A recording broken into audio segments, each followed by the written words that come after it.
¿Qué hay oculto bajo la península de Yucatán? Ya hice un vídeo sobre lo que hay oculto bajo Ciudad de México. La verdad es que me sorprendió bastante. Había mucho más de lo que me imaginaba. Y ahora vamos a ir con Yucatán, que seguro que en este vídeo voy a descubrir muchos misterios. ¿Qué es la península de Yucatán? La península de Yucatán es la extensión de tierra más al norte de Mesoamérica, que separa el Golfo de México del Mar Caribe. La plataforma mide unos 181.000 kilómetros cuadrados y está conformada por territorio mexicano, específicamente por los estados de Yucatán, Quintana Roo y Campeche al norte, mientras que al sur la integran la región guatemalteca de Petén y por último Belice. También es la frontera entre las placas tectónicas de América del Norte, la de Cocos y la del Caribe.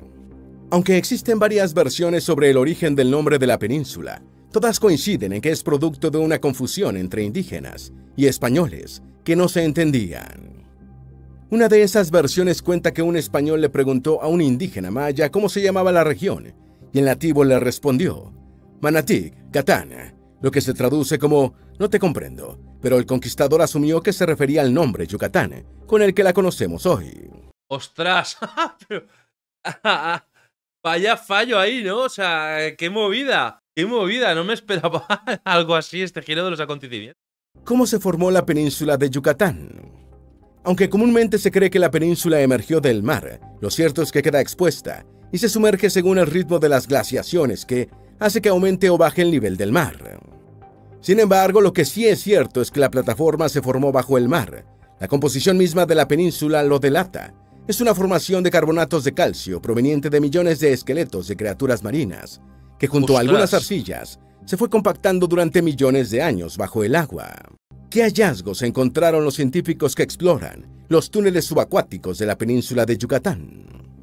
En agosto del año 2019, una misión científica de la Universidad de Northwestern se sumergió en los túneles subacuáticos de la península de Yucatán para mapear los ecosistemas. La principal preocupación de sus integrantes era entender cómo mantener el suministro de agua potable a los millones de personas que habitan la península, y para ello debían comprender el delicado equilibrio que hace posible el sistema de cenotes. Para lograr su objetivo, la misión dividió los ambientes subacuáticos de la península, pozos de agua dulce, de agua de mar y los que combinan ambas, además de aquellos cenotes que permanecen en oscuridad perpetua. Una pasada. Eso hay que visitarlo. Y hay que ir a visitarlo. En contraste con los que reciben la luz del sol. El microbioma diverso en los túneles subacuáticos. Una de las preguntas que quería responder la misión de 2019 era qué vida microscópica habita en los cenotes. Después de estudiar sus muestras, los científicos llegaron a dos conclusiones vitales para el futuro de la región. La primera de esas conclusiones es que la diversidad del microbioma bajo la península de Yucatán es inmensa, mucho más compleja de lo que se creía, y la segunda es que afectar al microbioma desestabilizaría todo el ecosistema hasta alcanzar a los seres humanos. Para llegar a esos resultados, la expedición echó mano de lo más avanzado en la ciencia, el mapeo de la distribución espacio-temporal del microbioma. Como el agua está en movimiento, su composición no es la misma en todos los cenotes y todo el tiempo. Por eso los científicos necesitaban predecir esa composición. La complejidad de los datos es tal que solo 3 años después de recolectadas las muestras, fue posible empezar a conocer resultados. Una niña de hace 12.000 años. Si la fauna en la península de Yucatán es única, no menos sorprendente es la historia que cuentan sus habitantes humanos. Una de ellas es la de una niña de hace 12.000 años, que los científicos llamaron Naya, cuyos restos fueron encontrados hace una década en el cenote de Hoyo Negro. El agua extremadamente fría y oscura del cenote mantuvo intacta su información genética. El ADN de Naya nos da pistas sobre los primeros seres humanos en el continente. Tanto la forma de su cráneo como su material genético indican que solo hubo una gran migración humana hacia América, que usó un puente de tierra sobre lo que hoy es el estrecho de Bering para cruzar. Esta teoría descarta la que sostenía que la inmigración humana al continente sucedió en oleadas. Las ciudades mayas enterradas. Aunque las primeras ciudades mayas empezaron a ser redescubiertas en 1839 por John Lloyd Stephens y Frederick Catherwood, 178 años de exploración no habían bastado para tener el mapa completo de las ciudades que levantó esta civilización en la península de Yucatán, hasta que en 2017 la región de Puc fue escaneada con 4 millones de rayos láser del sistema LIDAR. Siguiendo la estela de Stephens, esos datos fueron analizados por el arqueólogo estadounidense William M. Ringel y su equipo, que luego de 6 años de estudio empezaron a revelar sus descubrimientos. National Geographic resume sus hallazgos así. En Puc hay más de 8.000 estructuras urbanas mayas, entre ellas 4 grandes ciudades que son más viejas que Uxmal, Cava, Sayil y Labna. No hay murallas en la región, por lo que no enfrentó la destrucción de la guerra civil, que se cree contribuyó con la caída de la civilización maya. Los mayas en la península. Los mayas no fueron los primeros en llegar a la península de Yucatán, porque hay poblamiento en 8000 a.C., pero nadie lo superó en poder. Fue en el año 250 de nuestra era, cuando los primeros mayas llegaron al sureste de la península, provenientes de Petén. Casi 2 siglos y medio después, la tribu maya Chanes se movió más al este, donde fundó, entre otras ciudades, Chichén Itzá y Ekbalam. Chichén Itzá formó, junto a Uxmal y Mayapán, la Liga de Mayapán, una confederación que sucumbió a la guerra civil entre Shak Shib Shak, señor de Chichén Itzá, y Hunak Sil Quaich, el gobernante de Mayapán. La presencia maya en Yucatán duraría más tiempo, pero otras guerras civiles, más un probable cataclismo ecológico, hizo que se desvanecieran en la selva. Ciudad maya de Xiol. Xiol es otra de las ciudades mayas enterradas. Se trata de una imponente aglomeración urbana que fue habitada por unas 4.000 personas entre los años 600 y el 900. El descubrimiento de esta ciudad data de 2018, cuando una empresa excavaba los cimientos para levantar un parque industrial en Mérida, pero solo hoy se tiene una idea de la configuración e importancia de Xiol. Me parece muy interesante que todos los descubrimientos están diciendo que hace pocos años, o 10 años, más o menos. O sea, es bastante actual todo. El asentamiento no estaba registrado, por lo que los arqueólogos decidieron llamarlo Xiol, o espíritu de hombre en maya. En Xiol hay muestras de la arquitectura monumental maya en forma de una pirámide que corona una plaza principal, además de un palacio. Sin embargo, lo mejor aguardaba a los arqueólogos a 5 metros de profundidad, en el cenote de la ciudad. Ahí descubrieron ofrendas funerarias que contienen cerámica y objetos de obsidiana. El esplendor de lugares como Xiol nos hace preguntarnos. Claro, las civilizaciones antiguas usaban los celotes para hacer rituales y lanzaban obsequios y eso. Tantas cosas y tanta información tan útil a día de hoy. ¿Por qué los mayas abandonaron súbitamente sus ciudades, dejando que se las tragara la selva? Muchas explicaciones apuntan al oro azul. El oro azul. El oro azul es el agua subterránea en la península de Yucatán. Este acuífero tiene la cualidad extraordinaria de que en algunos cenotes es una película de agua dulce que flota encima del agua salada que se filtra. Toda la vida en la península de Yucatán depende del oro azul, desde los manglares hasta las comunidades humanas. Por eso hay que prestarle atención a lo que se conoce como la tabla de agua, que es el nivel freático. Y es que el grosor del oro azul varía y depende de la cercanía del acuífero con la costa. Mientras más cercano al mar, es más posible que el agua salada se filtre, lo que obliga a un costoso proceso de potabilización que pone en riesgo la presencia humana. Sistema kárstico. Karst es un término geológico que se refiere a los ambientes que se forman en las rocas, que se disuelven fácilmente con el agua como las calizas, las dolomitas y el yeso. Bajo la península de Yucatán, los diferentes ambientes tallados en la roca subterránea forman un sistema que la atraviesa toda, el sistema kárstico, que es un acuífero que la recorre a lo largo de 165.000 kilómetros, desde México hasta Belice. La formación del sistema se debe a la permeabilidad de la roca caliza, que se formó hace 200 millones de años. Los colores de la península de Yucatán, según la NASA. Para quienes se preguntan cómo se ve la península desde más arriba, desde el espacio, los astronautas de la Estación Espacial Internacional dicen que desde el espacio la península estalla en muchos más tonos de verde de los que un turista puede ver, más un azul oscuro, un maravilloso turquesa y algunos ocres. Las imágenes espaciales muestran que alrededor de las rías, los manglares son de color verde oscuro. No obstante, los estuarios son más bien naranjas y marrón rojizo por la suspensión de los sedimentos. Tierra adentro, los cenotes también se ven verdes desde el espacio, pero en un tono más oscuro que el de los manglares. Sin embargo, el color favorito de los astronautas es el verde turquesa del mar que baña la costa de la península. Flujos acuáticos de la península de Yucatán. El sistema de acuíferos no está inmóvil, se mueve a lo largo de toda la península, renovándose según el ritmo de las lluvias.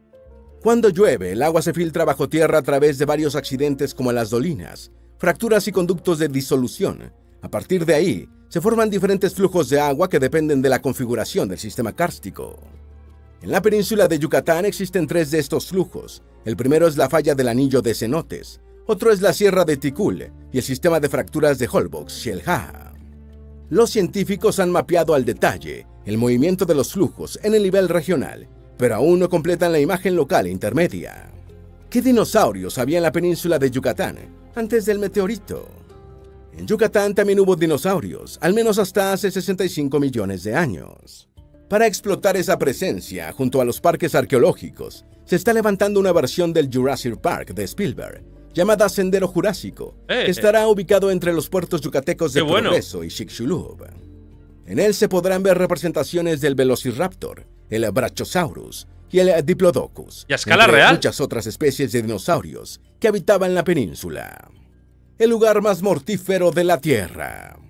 En la península de Yucatán existe un lugar que representó la muerte para toda una especie y la vida para otra. Hoy en día es un modesto poblado llamado Chicxulub Puerto, ubicado al noroeste de la península, el punto central de lo que se cree es el cráter que dejó el impacto de un asteroide de 12 kilómetros de ancho hace unos 65 millones de años. Ese impacto extinguió a los dinosaurios y permitió que la humanidad dominase el planeta. Junto con los dinosaurios, el evento exterminó al 75% de la vida en la Tierra. Cráter de Chicxulub. El cráter cuyo centro marca ese pequeño poblado es el cráter de Chicxulub, de 180 kilómetros de diámetro en su pared interior, y que se divide casi exactamente a la mitad entre una porción marítima y otra terrestre. Hoy la mayor parte del cráter está cubierto por 600 metros de sedimentos, pero el borde exterior es visible. En total se cree que el diámetro del cráter es de unos 300 kilómetros, si se incluye su pared exterior, y de 20 kilómetros de profundidad. ¿Cómo y cuándo se descubrió el cráter de Chicxulub? El descubrimiento del cráter se atribuye a Antonio Camargo, Glenn Penfield y su equipo de geofísicos contratados por Pemex, que buscaban petróleo a finales de los 70. Pero el primero en sugerir la posibilidad de que esa formación geológica fuese el resultado de un impacto fue Robert Baltoser, otro empleado de Pemex, una década antes, a quien la compañía le prohibió publicar su conclusión. Casi simultáneamente al descubrimiento de Camargo y Penfield, Luis Walter Álvarez, ganador del Nobel de Física, y su hijo, Walter Álvarez, sugirieron que la extinción masiva del Cretácico, Paleógeno, había sido causada por un impacto, por su hallazgo anormal de iridio en una región italiana. A medida que más científicos descubrían concentraciones anormales de iridio, un elemento escaso en la Tierra, pero abundante en los asteroides, el apoyo a la teoría del impacto se consolidaba, mas todavía faltaba encontrar el cráter. Sin muestras de roca, el descubrimiento de Camargo y Penfield quedó en el olvido hasta que Alan Hildebrand, un geólogo canadiense, los ayudó a completar el rompecabezas, más de una década después, en 1991. Especificidades del impacto.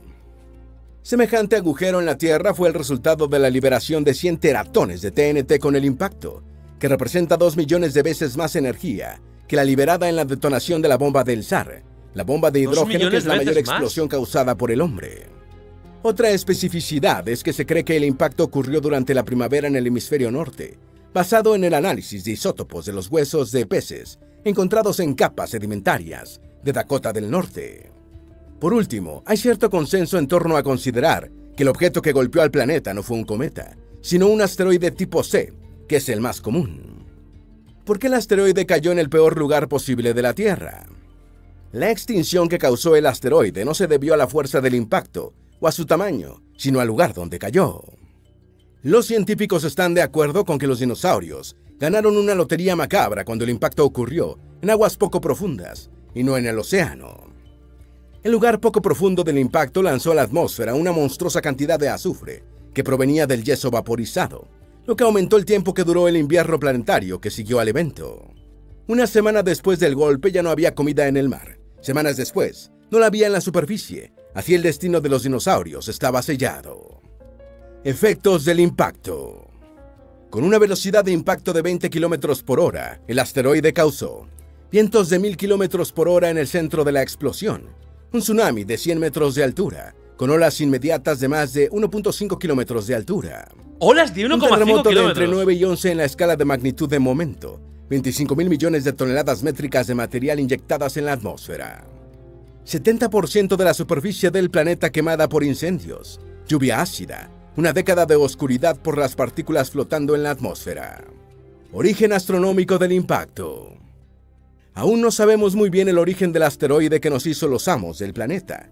En el año 2007, un artículo de la revista Nature proponía que el objeto provenía de la familia Baptistina de asteroides, resultado de una colisión en el cinturón de asteroides hace 160 millones de años. 3 años después se encontró que la composición de los asteroides de esa familia no coincidía con el que chocó con la Tierra hace 65 millones de años. Además, la fecha de creación de los asteroides, Baptistina, dejaba muy poco tiempo para el proceso de movimiento y colisión de un asteroide que toma decenas de millones de años. Por eso, en 2010 se lanzó la hipótesis de que el recién descubierto 354P Linear, un asteroide de la familia Flora, fuese parte de un remanente del que partió el aniquilador de dinosaurios.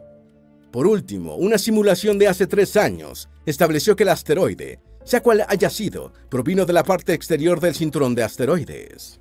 Geología del postimpacto. Casi al instante en el que cesaron los primeros efectos del impacto, la sedimentación de Chicxulub volvió a acumularse en la plataforma de aguas poco profundas, como había sido antes del cataclismo. Hoy, esos sedimentos cubren la mayor parte del cráter. Pero la consecuencia geológica más importante del impacto es la formación del anillo de cenotes, lo que permitió el desarrollo maya milenios después, en una región seca en la que no hubiesen prevalecido. Fósil de dinosaurio en Chicxulub. Los científicos aún no han descifrado todos los secretos del cráter de Chicxulub. El ejemplo más reciente es un terópodo, descubierto por un ballenero japonés en el que, para fingir una falsa misión científica, viajaba un paleontólogo, Ishiro Honda. El descubrimiento propiamente hablando ocurrió en 2019, cuando el barco chocó con una roca, pero sin instrumentos. Honda tuvo que esperar a 2022 cuando regresó con un barco cargado, con equipo científico. Por las observaciones de 2019, Honda creía que descubriría un mineral precioso, mas en su lugar encontró un terópodo de 50 metros que tenía una particularidad, quemaduras internas, como si escupiera fuego. Esconde las claves del origen de la vida. No todo es muerte en el cráter de Chicxulub. Los científicos sospechan que esconde una de las claves de la vida en el planeta. Investigadores citados por la BBC creen que el impacto pudo haber creado uno de los sistemas hidrotermales que existen en el planeta y que permiten que los fluidos calientes circulen bajo la superficie, creando vida. La teoría dice que sistemas parecidos fueron creados por impactos anteriores, al de hace 65 millones de años, y que el de Chicxulub pudo haber estado activo por 2 millones de años. Pese a las altas temperaturas, en estos sistemas había vida formada por bacterias y otros microorganismos que se esparcieron por el planeta. El sistema subterráneo que conecta toda la península de Yucatán. El subsuelo de la península funciona como un sistema interconectado. Si bien ya no está activo el sistema hidrotermal, sí lo está el de cenotes. No es que todas las cuevas submarinas de la península estén conectadas, pero sí lo están más de una cuarta parte, o unas 2.400, según datos de National Geographic. ¿Qué es un cenote y cuáles son sus características? Un cenote es un depósito de agua en una caverna subterránea que se llena con la lluvia o con agua de mar. El nombre es de origen maya, deriva de Itznot o Tzonot y significa caverna con agua. Lo sorprendente de estas formaciones es su disposición. Forman un semicírculo perfecto en torno a las actuales Mérida, Cizal y Progreso, como si un gigante lo hubiese dibujado sobre la tierra con un compás.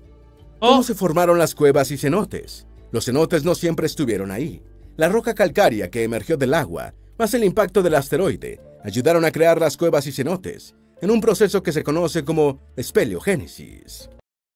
O sea que los cenotes que hay en esa zona de México están creados gracias a ese impacto.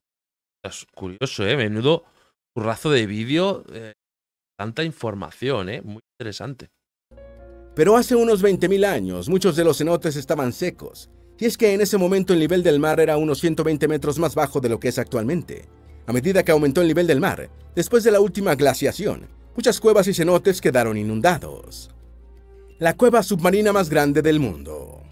Uno de los sistemas de cuevas submarinas de la península tiene el récord de ser la más grande del mundo, la conexión de Sac Actuna con la cueva Dos Ojos, a lo largo de 347 kilómetros. Esta cueva desalojó del primer lugar a otra formación de la península, el sistema Oxbelha, y sus 270 kilómetros de largo. Sin embargo, Saskatoon es mucho más que una cueva larga. Es el sitio arqueológico sumergido más importante del mundo, con registros de fauna y cultura maya que no se hallan en ninguna otra parte en la península de Yucatán. Un humano de hace 8.000 años. Los arqueólogos no solo han encontrado a Naya en los cenotes. Hace un par de años hallaron restos de un humano de hace 8.000 años, durante la construcción del Tren Maya. No hay forma de saber si la persona murió donde fue encontrada, o si el cuerpo fue depositado ahí. La mina más antigua de hace 12.000 años. Los humanos antiguos traen aparejadas actividades humanas prehistóricas, como una mina de hace 12.000 años descubierta en un cenote. La evidencia muestra herramientas y actividad minera para extraer ocre, un óxido de hierro usado en la prehistoria como pigmento. Pero lo sorprendente es que el descubrimiento delata algo de la mentalidad de esos mineros ancestrales, quienes parecían comprender principios geológicos que no fueron codificados sino hasta el siglo XVII. Cenote con fósiles de hace 20 millones de años. Los cenotes no solo ocultan personas de otras eras como Naya, sino también animales mucho más antiguos, como los fósiles descubiertos hace 4 años. Uno de esos fósiles pertenecía a un delfín de hace 20 millones de años. No obstante, hay más, especies de flora y fauna endémicas, algunas de ellas en peligro de extinción, restos humanos y de cerámica. Lo asombroso del descubrimiento es que el cenote donde ocurrió, al norte de Mérida, está oculto bajo la ciudad, pero aún así se encuentra intacto. ¿Qué animales hay en los cenotes? Lo que encontraron en el cenote al norte de Mérida sirve para hacer una lista de lo que se halla en estas cuevas submarinas. Así, en cuanto a animales acuáticos, tenemos que los exploradores han encontrado dama blanca ciega, un pez en peligro de extinción, así como anguila ciega yucateca. También se encuentran guppies y bagres en cenotes más alejados de la costa, mientras que en los que están más cerca se han observado mojarras, sardinitas y molis. En los alrededores de los cenotes, por su parte, hay iguanas, tortugas y ranas, todas endémicas. En cuanto a las aves, hay golondrinas y aves de los cenotes o pájaros toho. En las entradas a ríos subterráneos, como los sistemas Saskatoon y Oxbelha, hay 7.000 cenotes y cavernas. ¿7.000? Antes, cuando mencionamos que más de una cuarta parte de los cenotes se encontraban conectados, estaban incluidas allí las 7.000 cavernas de la península de Yucatán. De esa cantidad, apenas 142 están abiertas a los turistas, y algunas son la puerta de entrada a ríos subterráneos, como los que integran los dos sistemas que nombramos antes, Saskatoon y Oxbelha. Pero es que es increíble todo lo que significan los cenotes, toda la historia que tienen, todo lo que se puede sacar de información de ahí, todo lo que ha sucedido a través de ellos.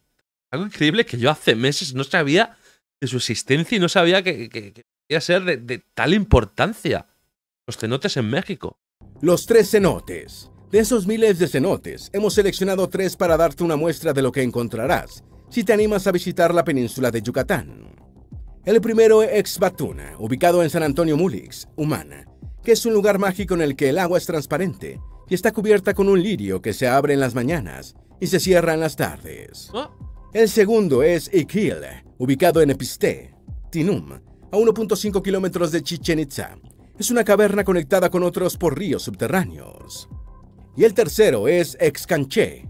Este queda en Junucú, Temozón, y como los otros, tiene toda una infraestructura turística que permitirá a los visitantes hacer caminatas hasta Tirolesa.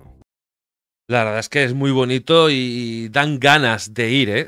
Dan muchas ganas de ir y visitar eso. Son sitios espectaculares, o sea, sería increíble estar ahí. Las cosas preciosas en las cuevas inundadas. Desde la conquista se creó la leyenda de que en los cenotes, los mayas habían arrojado cosas preciosas, como las llaman las crónicas. Siguiendo su codicia, el diplomático estadounidense Edward Thompson se dedicó al saqueo de Chichén Itzá entre 1904 y 1911, lo que sustrajo se encuentra exhibido hoy en el Museo Peabody de Washington. 50 años después, en 1960, fue la primera vez que el gobierno mexicano, representado por el INAH, intentó apropiarse de su patrimonio arqueológico en asociación con la National Geographic Society en Chichén Itzá. Sin embargo, eso no ha detenido los robos. Por eso, muchos de los sitios que hemos mencionado se mantienen en secreto para alejar a los saqueadores. Los ríos... Sí, hay unos saqueadores de Estados Unidos y que todavía lo tienen en museos y en universidades. Y es algo que sí que me enteré reaccionando a un vídeo sobre los cenotes, y es algo que está ahí. Había gente que iba a robar material y se lo llevó a su país y no ha sido devuelto. Ríos subacuáticos más largos del mundo. Así como la península tiene las cuevas subterráneas más largas del planeta, también posee los ríos subacuáticos más largos del mundo. El récord lo tiene el que recorre el sistema Saskatoon, con más de 155 kilómetros sobre un lecho sumergido, de 70 metros entre las ruinas de Tulum y la Riviera Maya. El sistema de grutas. Ahora vamos a mostrarte una breve lista de grutas en la península de Yucatán. Grutas de Calcetoc también reciben el nombre de Actun Spukil y son, junto a las de Loltún, las más grandes de la península. El nombre proviene de las palabras mayas Cal, que es cuello, Se, venado, y Toc, pedernal, tres cosas que se han encontrado en las excavaciones, junto a cuchillos de obsidiana y otros objetos. Grutas de Tzebna. Su nombre quiere decir Palacio del Rey, y están ubicadas a 50 kilómetros de Mérida. Visitarla vale la pena por ver la estructura natural llamada la cúpula de la catedral, idéntica a la Catedral de Mérida. Grutas y cenote de San Ignacio, cuya ubicación está muy cerca de Mérida, en Chocholá. La gruta mide 8 metros de alto. Grutas de Loltún. Su nombre quiere decir flor de piedra, en maya, y en ella se ha ubicado presencia humana de hace 7000 años. Esos primeros americanos dejaron su huella en forma de pintura rupestre, que decora las paredes de la gruta. Grutas de Balancanché. Están ubicadas a 6 kilómetros de Chichén Itzá, y durante el apogeo maya sirvió como centro ceremonial. Cerca de su entrada está el trono de Balam, un altar. En el centro de Balancanché se levanta un pilar de piedra de 7 metros que se conoce como la ceiba sagrada que crece en el interior de la tierra. ¿Qué es el Sascab? Esta es una palabra derivada del maya Saccab o Sascab, que se traduce como tierra blanca y que, en la península de Yucatán, sirve para denominar el sustituto de la cal que se emplea como material de construcción. Es roca calcárea que no requiere quemarse en hornos. Por su color, da nombre a los caminos blancos, las calzadas que unían a las ciudades mayas, un uso que se le da todavía hoy. Cuevas con reliquias. La península de Yucatán es un museo a cielo abierto, repleto de objetos decorativos y de herramientas de los mayas. Una fuente de objetos son las ciudades que rodean la península. En una de las más célebres, Chichén Itzá, se reencontró hace 5 años una cueva repleta de reliquias que podrían ayudar definitivamente a entender el rol de este centro ceremonial. En el sitio llamado Balakmul se encontraron ofrendas de cerámica con la forma de Tlaloc, el dios maya de la lluvia, al que podía invocarse usando los cenotes como canal. Cuando decimos reencontrada, nos referimos a que la cueva había sido descubierta hace unos 50 años por unos vecinos que informaron al INAH mexicano, que envió a un investigador que inexplicablemente selló la cueva y redactó un breve informe que nadie leyó. Los primeros americanos eran sabios. La península de Yucatán es un portal a otro mundo. Sin embargo, se equivocaron en una cosa. No solo conecta con el inframundo, como ellos creían, sino también con el universo entero, que dejó en ella huellas de la destrucción que nos permite a los humanos ser rozamos, pero también polvo de estrellas del que venimos. Escalofriante recibir tanta información de este tipo. ¿Cuánto tiene Yucatán? ¿Cuánta historia? Amigos, me gustaría reaccionar a más vídeos de este tipo, así que si os gusta, si le das like, compartís, comentáis, etcétera, yo podré ver que os gusta y podré hacer más vídeos así, que la verdad es que los disfruto bastante. Gracias por llegar hasta aquí, suscribiros a mi canal si todavía no lo habéis hecho, que eso me ayudaría muchísimo. Gracias por todo y nos vemos en el próximo vídeo. ¡Chao!